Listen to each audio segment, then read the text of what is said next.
I remember my graduation day pretty clearly. It took place at Beverly Hills High. My mom was there and my dad was there. I was really glad to see my brother.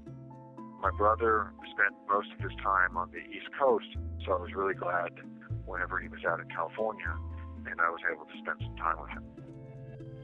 To graduate, and I was really excited. It was one step closer going off to college, be able to get away. I was in the den with Dad, and he was going over my college work. He was explaining to me that I would be living at home several nights a week. That even though I had a dorm, all the freshmen had to live in a dorm, but really I'd be living at home. I kept asking him, what do you mean? I thought I would be gone. And I had this sinking pain, this sadness. It was like in that moment, all of the dreams that I had pinned everything on about escaping home, they just got crushed inside of me. Went back to my room, and I didn't know what to do. Just started putting clothes in the bag, and my mom came in, and she said, where are you going?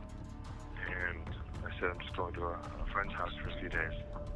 And she said, no, you aren't. She started taking my clothes from the bag and throwing them out. And then she left.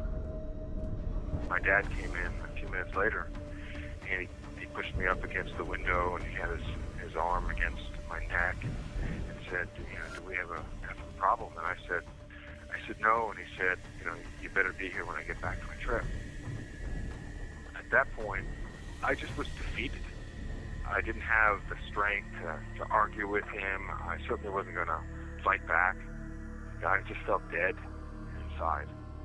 Emotionally, I was just crumbling. And so I really thought about taking my life.